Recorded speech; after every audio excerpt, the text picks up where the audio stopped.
मेरे नज़दीक parenting is an act of worship, एक इबादत है। Unfortunately this is the last thing जो हमारे यहाँ सिखाई जाती है। स्कूलिंग से अगर आप देखें तो कहीं पे कोई पेरेंटिंग पे कोई बात नहीं होती है, कुछ सिखाया नहीं जाता। सब कहते हैं ना कि बस जब आएगा तो खुद ही सीख लेंगे। हालांकि पहले पेरेंट्स एक सोर्स होते थे बच्चों के इंफॉर्मेशन के लिए। अभी बच्चों के पास जैसे excessive use of social media है और अदर मीडियम्स उनके लिए अवेलेबल है, और अब ऐसा हो गया कि they know everything by themselves. हाँ, एक चीज़ और, सॉरी, मदर ने अपने काम को, अपने प्रोफेशन को इम्पोर्टेंस भी देनी है। ये नहीं हो कि छोड़ छाड़ के बिल्कुल बैठ जाएं कि जी हम तो, क्योंकि फिर वो मदरहुड के वो जो गिल्ट है ना, मॉम गिल्ट, वो कन्वर्ट हो जाता है सेल्फ पिटी में भी। अस्सलाम वालेकुम। आज हम एक बहुत इंपॉर्टेंट टॉपिक पे बात करेंगे, पेरेंटिंग एक बहुत क्रूशियल स्टेज होती है क्योंकि वो एक चाइल्ड की इमोशनल, सोशल और कॉग्निटिव डेवलपमेंट में हेल्प करती है। अगर पॉजिटिव पेरेंटिंग की जाए तो वो एक बच्चे की खुशी और मुस्तकबिल में बहुत अहम किरदार अदा करती है। तो फिर इसीलिए हमने इसी फील्ड के एक्सपर्ट महीन इकबाल को बुलाया, जो आई थिंक 35 ईयर से पेरेंटिंग और पेरेंटहुड पे बात करी है। तो मैं थोड़ा सा आपको इंट्रोडक्शन बताना चाहूँगी कि आपने मास्टर्स की आईटी में और आप फास्ट में टीच करी थी, और फिर आपने सोशल वेलफेयर पे आप आई जो आपने स्टार्ट किया 20 ईयर्स पहले। तो आपका ये स्विच कैसे है कि आईटी से फास्ट में पढ़ाने से आप आ गए सोशल वेलफेयर पे, और आपने ये पेरेंटिंग और पेरेंटहुड पे, ये सब पे कैसे आपकी ड्राइविंग फोर्स क्या थी? सबसे पहले तो अस्सलाम वालेकुम and thank you so much for calling me here. और ये टॉपिक मेरा बहुत ही बड़ा पैशन है। जो आपने क्वेश्चन किया स्विच करने का, तो हाँ, वाकई आईटी मेरी फील्ड रही है, और वो उसी में मैंने एजुकेशन भी ली थी और काम भी कर रही थी। लेकिन जो चेंज आया वो था व्हेन आई स्टडीड कुरान का जब मैंने ट्रांसलेशन पढ़ा, उसका मीनिंग पढ़ा, देन आई रियलाइज्ड कि हमें जो सोसाइटी को गिव बैक करना चाहिए और सोशल हमारी जो ड्यूटीज़ हैं उसके ऊपर काम करना चाहिए। सो उसके बाद मैंने वॉलंटियर वर्क शुरू किया, और तब मेरे बच्चे बहुत छोटे थे। मेरी छोटी वाली बेटी उस वक्त 1 ईयर की थी। तो मैं अपनी मेड को जो ड्रॉप करने के लिए जाती थी, वहाँ पर बहुत से छोटे छोटे बच्चे गली मोहल्लों में फिर रहे होते थे, उनकी माएँ काम करने गई हुई होती थी। और उधर से दिन मुझे ख्याल आया कि चलो मैं छोड़ने तो आती हूँ, तो let's just spend an hour और 2 इधर इन बच्चों के साथ, उनको एक्टिविटीज़ करा रहे हैं, मुख्तलिफ़ चीज़ें सिखा रहे हैं। वो ग्रो करते करते करते 2007 से ऐसे बढ़ा कि वो एक स्कूल बना, फिर वो मल्टीपल स्कूल्स बने, फिर मैंने उसके ऊपर सीखना शुरू किया। और अब माशाल्लाह हमारी अपनी फाउंडेशन है और बहुत बड़ा स्टाफ है। 19 मुख्तलिफ ब्रांचेस हैं हमारी ऑल ओवर इस्लामाबाद, जिसमें हम स्ट्रीट चिल्ड्रन को एजुकेट करते हैं फ्री ऑफ चार्ज, और उनको प्राइमरी सेकेंडरी एजुकेशन दे के उनको हायर एजुकेशन तक लेके जाते हैं। और वो बच्चियाँ जो सबसे पहले मेरे पास आई थी, जिन्होंने कभी स्कूल नहीं देखा था, माशाल्लाह मास्टर्स कर रही हैं। साइकोलॉजी में एक बच्ची कर रही है, हमने उन्हीं को एम्प्लॉय भी कर लिया। तो बस अपने ही मिलजुल के जो है वो के काम करते रहे हम लोग। अभी काफ़ी सारे वॉलंटियर्स हैं, 120 पेड स्टाफ मेंबर्स हैं। तो फिर अब आप मुझे बताएं कि आप कैसे पेरेंटहुड को कैसे डिफ़ाइन करेंगी, और इस कि जो ये जर्नी है पेरेंटहुड की और पेरेंटिंग की, उस पर आप हमें बताएं कि आप अपने उसमें एक्सपीरियंस से, और एक आप मदर भी हैं, तो उस लिहाज से आप हमें बताएं कि कैसे आप इसको एक्सप्लेन करें। मेरे नज़दीक parenting is an act of worship, एक इबादत है। और जैसे आप देखें, अल्लाह ताला क्रिएटर है हमारा, उसने ह्यूमंस को क्रिएट किया, जिसके लिए उसने जो रिसोर्स है पेरेंट्स को यूज़ किया, और दुनिया में बच्चा पैदा होता है। इसी तरह से ह्यूमैनिटी, यानी ह्यूमन बीइंग तो एक तरफ हो गया ना पैदा, वो तो फिज़िकल फॉर्म है, लेकिन ह्यूमैनिटी को जो अल्लाह ताला ने क्रिएट किया एक ह्यूमेन बंदा बनाने के लिए, जिसमें मॉरल्स हैं, एथिक्स हैं, उसकी ड्रीम्स एंड एस्पिरेशंस हैं, वो क्या सोच रहा है, कैसे उसकी फ़िज़िकल ग्रोथ हो रही है, उसकी स्ट्रेंथ है, ये सारी चीज़ें उसकी शेप देने के लिए अल्लाह ताला ने पेरेंटहुड को इंट्रोड्यूस किया through parents. Unfortunately this is the last thing जो हमारे यहाँ सिखाई जाती है। स्कूलिंग से अगर आप देखें तो कहीं पे कोई पेरेंटिंग पे कोई बात नहीं होती है, कुछ सिखाया नहीं जाता। मदरहुड पे कोई बात नहीं होती, कुछ सिखाया नहीं जाता। सब कहते हैं ना कि बस जब आएगा तो खुद ही सीख लेंगे। हालांकि इसको बहुत सिखाना ज़रूरी है, इसके ऊपर बात करना बहुत ज़रूरी है, इसके ऊपर डिस्कशंस होनी बहुत ज़रूरी हैं, पहले से मेंटली तैयार हों कि आप क्या देख रहे जैसे वर्किंग वुमेन हैं वो कैसे बैलेंस करें कि अपने काम में भी और फिर बच्चों में भी, क्योंकि अक्सर जो मदर्स होती हैं ना उनको एक मॉम गिल्ट होना स्टार्ट Yes. कि अगर हमने अपने लिए टाइम निकाला तो maybe we are ignoring अपने बच्चों को, या फिर हम एक अच्छे पेरेंट्स नहीं होंगे कि अगर हमने कुछ अपने लिए किया तो मैं पता नहीं कि एक तो वो अपने काम के साथ अपने बच्चों को की लाइफ में कैसे बैलेंस रख सकती हैं, और फिर ये जो मॉम गिल्ट है इसको कैसे अवॉइड करें। देखिए, एक तो सबसे बड़ी बात ये है कि जब आप अपने हाउस होल्ड के लिए उस अर्निंग मेंबर बने हुए हैं, आप कोई उसके लिए तो नहीं, एंटरटेनमेंट के लिए तो नहीं वक्त ज़ाया कर रहे ना। सो एक तो सबसे पहले ये मदर्स को श्योरिटी होनी चाहिए कि गिल्ट में ना जाएं, क्योंकि ये एक बहुत नेगेटिव फीलिंग है जो इंसान को उनकी सारी एनर्जीज जो है ड्रेन कर देती है। गिल्ट में नहीं जाना चाहिए। आप उस वक्त जो भी कर रहे हैं कोशिश करनी है कि जितना टाइम आप बच्चों को दें वो अनडिवाइडेड हो attention, and you don't have to always be oversee your children कि आप हर वक्त उनके सर पे सवार हैं, नहीं, उसकी भी ज़रूरत नहीं। पेरेंट्स की जो एक पोजीशन है ना वो भी नज़र आनी चाहिए बच्चों को कि उनका काम कितना ज़रूरी है और कितना ज़बरदस्त काम कर रहे हैं वो। तो अपने ऑफिस एनवायरनमेंट में कभी लेके जाया जाए, उनको समझाया जाए this is what I do, this is the work I do. उससे ये है एक तो मॉम गिल्ट ख़त्म होगा, बच्चे अंडरस्टैंड करेंगे, और बहुत छोटी उम्र से बच्चे बहुत स्मार्ट होते हैं, उनको समझ में आ जाती है कि वो क्या कर रहे हैं। अच्छा, जैसे आपने बताया कि अभी हम ये बात करें कि आप 35 ईयर से पेरेंटहुड में हैं, तो आप मुझे बताएं कि कैसे इवॉल्व हुई है पेरेंटहुड। जैसे मैं अब इस चीज़ में देखती हूँ कि पहले पेरेंट्स एक सोर्स होते थे बच्चों के इंफॉर्मेशन के लिए। अभी बच्चों के पास जैसे excessive use of social media है और अदर मीडिया जिनके लिए अवेलेबल है, तो उनको हम चीज़ें डिसाइड करते हैं एज अ पेरेंट कि अब हम अपने बच्चों को फलानी चीज़ इस एज में बताएंगे, इस एज में बताएंगे, और अब ऐसा हो गया कि they know everything by themselves, क्योंकि टाइम इतना तेज़ चल रहा है, उनके पास हर चीज़ अवेलेबल है, तो सब कुछ इतना तेज़ तेज़ चल रहा है। तो आप इसका बताएं कि जैसे ऑब्वियसली आप 35 ईयर्स से और अब तक में देखें तो कैसे इवॉल्व हुई हैं ये चीज़ें। आजकल आप पेरेंटिंग अगर अच्छी करना चाहते हैं तो एक तो ये है कि आपको नंबर 1 बच्चों को इन्वॉल्व रखना चाहिए इन healthy informations, healthy activities, healthy questioning. अच्छा, वाई डू यू थिंक कि अच्छा, एक तो बड़ा मज़े का तरीका होता है, आपने अगर सवालात कम पूछवाने अपने आप से, आप चाहते हैं आपसे कम सवाल पूछे, आप ही ज़्यादा सवाल पूछते रहें। तो और हेल्दी क्वेश्चंस कि आपके ख्याल में ये ग्रीन क्यों है, लीव्स क्यों ग्रीन होते हैं, and what do you think ये स्काई क्यों ब्लू हमें नज़र आता है, आप उनको सोचवाएं ताकि एक तो पॉजिटिव चीज़ें उनके ब्रेन में आएंगी, and then they are going to search these questions. एक तो उनका माइंड बिजी होगा, क्योंकि idle mind is a devil's workshop. अगर हम उनको अलग से फारिग बिठा देंगे तो यही होगा। नेचर वॉक्स पे लेके जाएं, तो कई चीज़ें तो ऐसी हैं जिससे आप सोशल मीडिया से थोड़ा सा खुद से डिटैच कर सकते हैं, और वाकई बच्चों को इंटरेस्ट होता है इन चीज़ों में, साथ मिल के बैठ के ब्लॉग्स खेल रहे हैं और ऐसी चीज़ें कर रहे हैं। और उसके बाद फिर ये कि आप उनको स्मार्ट जवाब दें, आप उनको सही जवाब दें। ये एक मुझे ये चीज़ याद है कि छोटे होते हुए भी बच्चे जब मुझसे कोई चीज़ पूछते थे, अगर मुझे नहीं पता होती थी, I used to tell them ये मुझे पता नहीं है, I am going to find it out for you.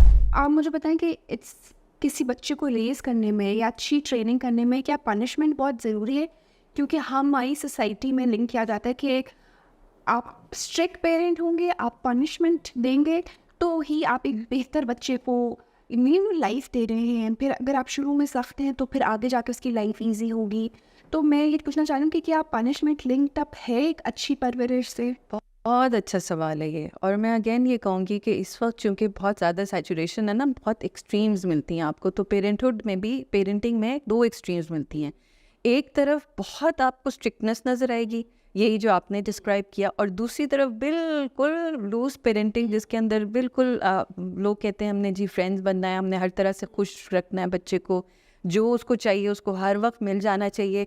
ये दोनों चीज़ें बहुत डैमेजिंग हैं। इसमें एक तो म्याना रवि, दरमियान का रास्ता, दोनों अहम होनी चाहिए। पनिशमेंट का ये है कि देखिए, पनिशमेंट कहीं ना कहीं किसी तरह से होनी तो है, वायलेंस नहीं, किसी सूरत भी नहीं।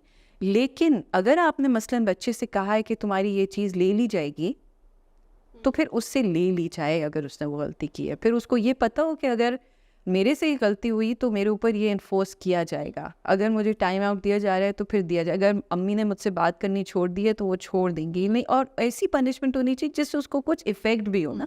अगर किसी चीज़ से उसको कोई इफ़ेक्ट ही नहीं हो रहा तो उस पनिशमेंट का क्या फ़ायदा है।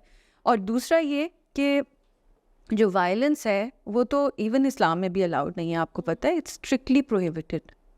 थप्पड़ मारना स्ट्रिक्टली प्रोहिबिटेड, जो कि अमूमन हमारे यहाँ बड़ी एक कॉमन सी चीज़ है। प्रॉफेट सल्लल्लाहु अलैहि वसल्लम ने कभी किसी बच्चे को नहीं मारा, हिट नहीं किया। तो हम ये नहीं कह सकते कि हिट करने से जो है वो बड़ी अच्छी डिसिप्लिन हो जाएगा, नहीं, वो कभी कभी उलट भी हो जाता है। जैसे आप मुझे बताएं कि कितना ज़रूरी है कि आप अपने बच्चे के दोस्त बने, लेकिन फिर साथ ही साथ वो जो बाउंड्री सेट करनी है वो कैसे डिफाइन आप करते हैं कि भाई हम ये लाइन है फ्रेंड्स की और यहाँ से फिर हमारी बाउंड्री की लाइन स्टार्ट हो जाए। देखिए, आप बच्चे से दोस्ती तो कर सकते हैं लेकिन आप उसके दोस्त नहीं बन सकते, because you are their parents. दोस्त होना जो है ना वो बहुत ज़्यादा एनर्जी मांगता है, और दोस्ती एक बिल्कुल डिफरेंट चीज़ है। So you are going to be friends with your children but you are not going to be their friend. Friendly होंगे, फ्रेंड्स नहीं होंगे, सॉरी। मेरा कहने का मतलब है कि आपका फ्रेंडली बिहेवियर रहेगा, आपका मर्सी के साथ। जैसे हम प्रॉफेट सल्लल्लाहु अलैहि वसल्लम की लाइफ देखते हैं, वो बहुत ज़्यादा केयरिंग, बहुत लविंग थे।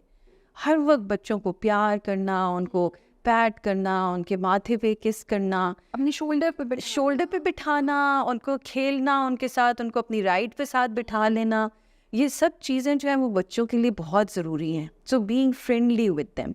और इसमें एक बहुत अहम चीज़ है जो बाउंड्री सेट करने की आपने बात की ना, उसमें जब बच्चा पैदा होता है तो आपने देखा है कि माँ के साथ वो कनेक्टेड होता है एम्बिलिकल कॉर्ड के साथ, और उस वक्त डॉक्टर जो है वो कट करता है वो एम्बिलिकल कॉर्ड।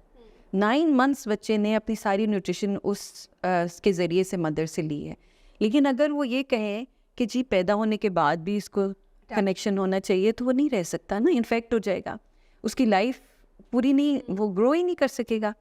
तो एक तो फिज़िकली एम्बिलिकल कॉर्ड कट होती है पैदाइश पे, और हर जो स्टेज है उस पर कई टाइम्स पे जो है वो एम्बिलिकल कॉर्ड कट करनी पड़ती है। मसलन जब बच्चा स्कूल जाना शुरू होता है तो वो अटैचमेंट इश्यूज़ को ख़त्म करने के लिए ज़रूरी है कि उस वक्त मदर एक एम्बिलिकल कॉर्ड कट करे, उसको थोड़ा सा इंडिपेंडेंट करे।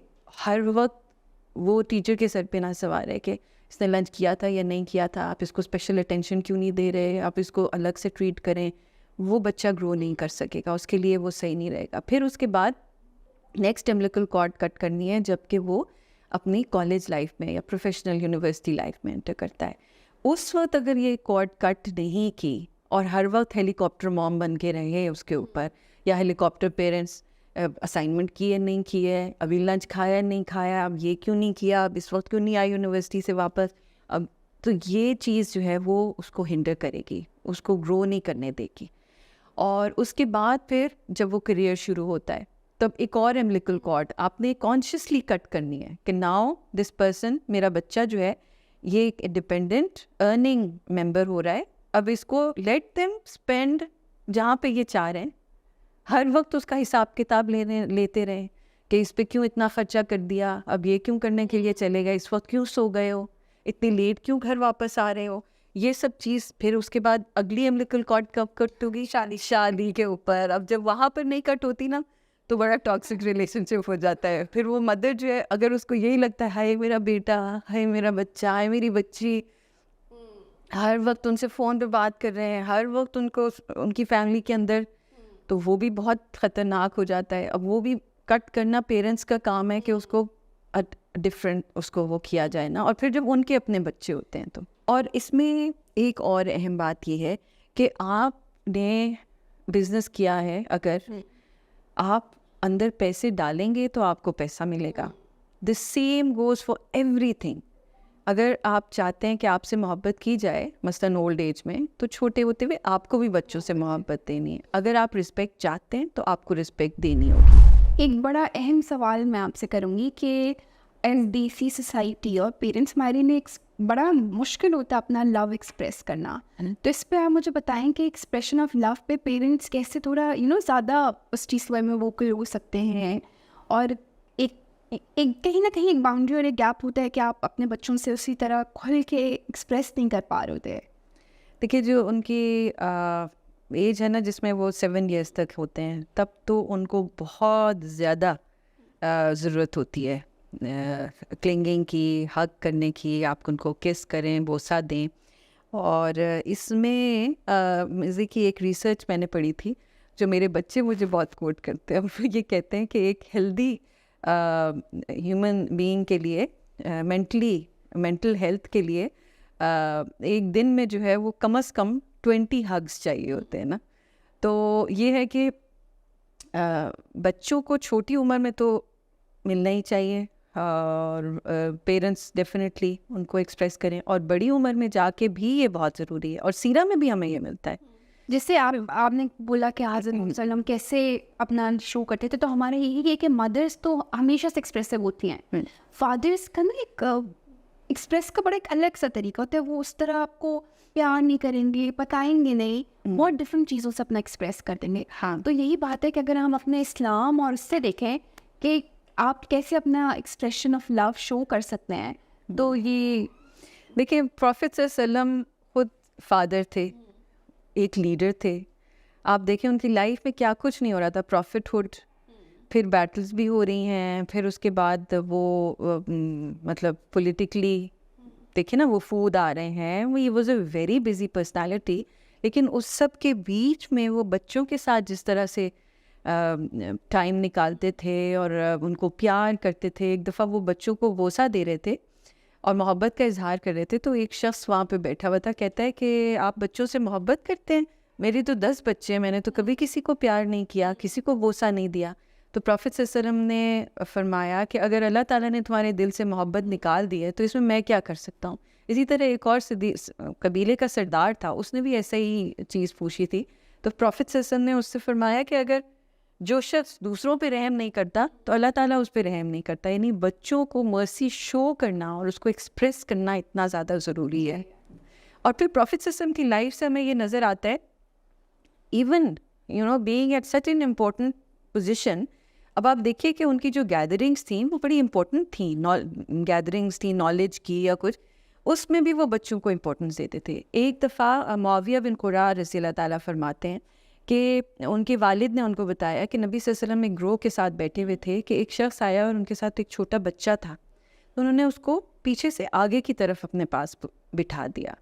यानी हम अमूमन इस तरह की गैदरिंग्स में बच्चों का वो नहीं करते ना, और पेरेंट्स जो हैं वो बच्चों से, उनके फ्रेंड्स आ रहे होते हैं, कहते हैं जी तुमने तो ड्राइंग रूम में नहीं आना, तुमने आके मिलना नहीं है। तो इस तरह की चीज़ हमारे रिलीजन में नहीं है, बच्चों को इम्पोर्टेंस दी जाती थी। एक दफ़ा और ये हुआ कि सर्व हो रहा था, दूध का प्याला सर्व हुआ, तो इसमें ना हमारे कुछ एथिक्स हैं, आदाब हैं, और उसमें यह है कि राइट साइड पे जो बैठा हुआ होता है उससे आगाज़ किया जाता है। जैसे सर्कल में बैठते थे तो राइट साइड पे जो बैठा होता है उससे सर्व करने का आगाज़ किया जाता है। तो प्रॉफिट सल्लल्लाहु अलैहि वसल्लम के राइट साइड पे एक बहुत छोटी उम्र के सहाबी बैठे हुए थे और लेफ़्ट साइड पे बुज़ुर्ग थे, बड़े अकाबिर सहाबा में से थे। तो प्रॉफिट सल्लल्लाहु अलैहि वसल्लम ने उनसे पहले पिया दूध उस प्याले से, और जो छोटे से बच्चे बैठे हुए थे उनसे पूछा कि आप इजाज़त देते हैं कि मैं इनसे स्टार्ट कर लूँ, क्योंकि राइट तो उनका था। तो वो इतने स्मार्ट थे, कहते हैं कि मैं तो आपकी बरकत में से जो है वो पहले नहीं देना चाहूँगा। एंड प्रॉफिट सल्लल्लाहु अलैहि वसल्लम ने अपना दूध का प्याला उसको पकड़ा दिया। तो आप ये सोचिए कि उनको, वो इतने छोटे थे और दूसरी तरफ इतने बड़े उम्र के सहाबा मौजूद थे, लेकिन प्रॉफिट सल्लल्लाहु अलैहि वसल्लम ने इम्पोर्टेंस किसको दी? उन छोटे सहाबी को। तो मैं आपसे ना लास्ट क्वेश्चन करके हम इसको एंड करेंगे। आप मुझे बताएं कि सीरत नबी सल्लल्लाहु अलैहि वसल्लम की रोशनी में कुछ लेसन्स आप जो दें कि ये आजकल के टाइम के पेरेंट्स हैं, उनको एक आप लेसन्स कुछ बताएं, और फिर एडवाइस अगर आप अपनी देना चाहें इस पेरेंटिंग पे। जी, नबी सल्लल्लाहु अलैहि वसल्लम से तो हमें बेतहाशा लेसन्स मिलते हैं। आपको पता है वो तो रोल मॉडल हैं, तो वो तो हर एरिया ऑफ लाइफ के बारे में आपको मिलेंगे। और पेरेंटिंग के लिए तो आप देखिए, हदीस जो मुझे बहुत पसंद है, नबी पाक सल्लल्लाहु अलैहि वसल्लम जो थे वो बच्चों से, जब पेरेंट्स अपने बच्चों से प्यार कर रहे होते थे तो उस पर प्रॉफिट सल्लल्लाहु अलैहि वसल्लम बहुत खुश होते थे और उनको बहुत अच्छा लगता था। तो एक दफ़ा आप सल्लल्लाहु अलैहि वसल्लम ने फरमाया कि जब अल्लाह ताला लोगों को औलाद से नवाजता है और वो अपने बच्चों को प्यार देते हैं और अपने वालिदैन होने की ज़िम्मेदारी को पूरा करते हैं, तो अल्लाह ताला उनको जहन्नुम की आग से महफूज रखता है। अब आप देखें, पेरेंट्स अपने ही बच्चों को ख्याल रख रहे हैं, वही जिम्मेदारियाँ जो उन्होंने उनको खिलाना है, पिलाना है, अच्छी हेल्दी फूड देना है, उनको उनकी ज़रूरियात पूरी करनी है, लेकिन उसके बदले में वो हेल फायर से बच रहे हैं। तो ये बहुत बड़ी चीज़ है, इसीलिए मैंने आप शुरू में यही बताया था कि this is an act of worship. Parenthood and parenting is an act of worship. इसको अगर इबादत के तौर पे लिया जाए और जो वक्त हम बच्चों के साथ गुजार रहे हैं, बजाय कि ये सोचें कि पता नहीं मेरा तो वक्त ज़ाया हो रहा है, कब बड़े होंगे, उसको चेरिश करें। और जो बड़े हो रहे हैं उसको भी आप ये देखें कि छोटे होते हुए एक बेबी को आप सोच रहे हैं कि क्या ये बड़े होके पढ़ना लिखना सीख जाएगा, कैसे आर्ट करेगा, कैसे अपने घर को संभालेगा, क्या ये भी रिस्पॉन्सिबल बनेगा। उस पॉइंट को सोचते हुए फिर उस बेबी की आप ट्रेनिंग शुरू करेंगे। और अगेन मैं वो बात कहूँगी कि लोगों से नहीं बताएं, जाके शिकायतें नहीं करें। अगर आप सक्सेसफुल नहीं हो पा रहे इन पेरेंटिंग, अपने बच्चों की बातें लोगों से ना कहें। It is a very secret thing, जो आपकी फैमिली है ना, it's a very secret bond. So keep it among your selfs. और बच्चों को जो है ना, उनको प्राइवेसी, अपने से बॉन्डिंग, बस यही मेरा मैसेज है कि प्रॉफिट सिस्टम के अगर आप रास्ते पे चलना चाहते हैं, प्रॉफिट सिस्टम ने कभी ना बच्चों को डांटा डपटा लोगों के सामने, ना उनको कभी इंसल्ट किया। और वाकई उनको इतनी उन्होंने उनकी पर्सनालिटी को स्ट्रॉन्ग किया प्रॉफिट सिस्टम ने, चाहे वो कोई भी बच्चे होते थे, स्पेशली अपने बच्चे और ग्रैंड चिल्ड्रन। तो इसका बहुत ख्याल रखना है। और यंग पेरेंट्स ने, सोशल मीडिया वहीं रहेगा, न्यूज़ वहीं रहेगी, हर चीज़ वहीं रहेगी, लेकिन आपके बच्चे का टाइम गुजर जाएगा, वो ग्रो अप कर जाएगा, तो वो वक्त वापस नहीं आ सकता। So give them the best. हमने आपसे बहुत आज अच्छी पेरेंटिंग टिप्स और बातें सीखी हैं। Thank you so much for coming. Most welcome, and I really had a very fruitful discussion with you, and thank you so much, and Jazakallah khair for calling me. Thank you.